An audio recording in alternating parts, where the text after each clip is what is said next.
Well, if you read the title, you'll know it looks like we got some good news for a change. Texas governor signs bill prohibiting social media giants from blocking users based on Viewpoint.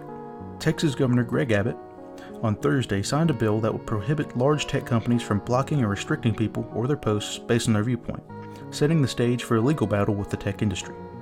The law applies to social media companies with more than 50 million monthly active users in the United States, including Facebook, Twitter, and Google's YouTube, and requires them to create reports on any illegal or potentially policy-violating content, as well as build a complaint system, where people could challenge companies' decisions to remove content or flag illegal activity. Individuals and the state attorney general could file lawsuits if they believe that the tech companies wrongfully banned them from their platforms. It is now law that conservative viewpoints in Texas cannot be banned on social media, Abbott said. Conservatives have long claimed, without evidence, in air quotes, there's a lot of evidence, it is definitely a fact, that Silicon Valley social media companies are censoring them based on their political affiliation. The companies deny those accusations because, of course, they do. Abbott's signature follows a similar effort in Florida, where DeSantis signed a law that would bar social media companies from suspending political candidates in the run-up to elections and make it easy for the Florida State Attorney General and individuals to bring lawsuits when they think the companies act unfairly. A federal judge in June blocked that law from taking effect, suggesting it would be found unconstitutional after tech industry groups brought up a challenge. DeSantis' administration appealed the judge's ruling. Tech industry groups have criticized the Texas law, and the industry is likely to bring a similar challenge in the Lone Star State to prevent it from taking effect. The Texas law argues that social media platforms function as common carriers, reflecting an increasingly common argument in conservative circles that social media companies should be forced to host all users. And it kind of goes on to describe a little bit more. But I, for one, think this is great. This is some of the best news we've actually had in a while.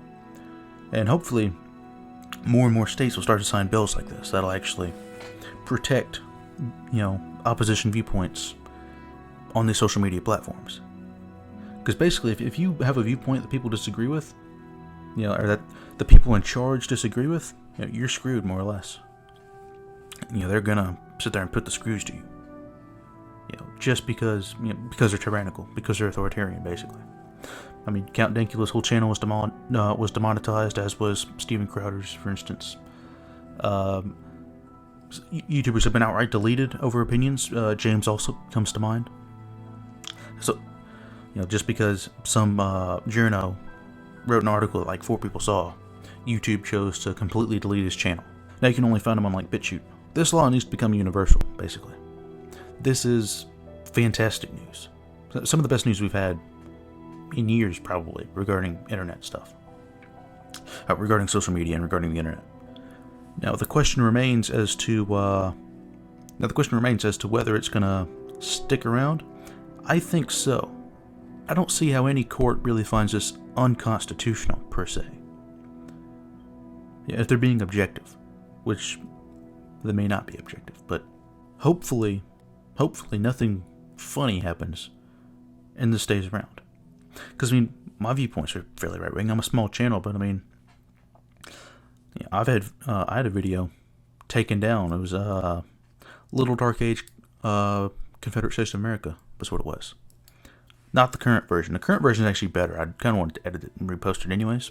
But they took it down as being related to violent criminal organizations is what it said. And they took it down for that. And I appealed, because obviously it's nothing violent or criminal at all. And they, manual review held up that decision. Basically because it was something right-leaning, they just took it down. And also, like, for instance, another person they banned was Alex Jones. They banned him off, like, everything. Which, whether you like the guy or not, whether you agree with the guy or not, he has every right to say the things he's saying. And nowadays, people don't go stand on a little soapbox in the square and to spread the message, or just, through word of mouth. They use the internet. This is the public square. And by restricting it, these companies by restricting it are essentially restricting free speech. They should be considered basically a public institution at this point. Not in the sense of being government run, but in the sense of being, owed some accountability to the people. That, First Amendment should apply. At least in my opinion, and in the opinion of a lot of people, actually. So, Yeah. Hopefully this catches on. Hopefully this spreads across the country and internationally and becomes the standard, but only time will tell. I don't see this sort of thing passing at all in like California or New York. But in Mississippi, Wyoming, Alaska, maybe even in parts in Canada or Europe, who knows? I can see this spreading. I can see this sort of thing spreading quite a ways.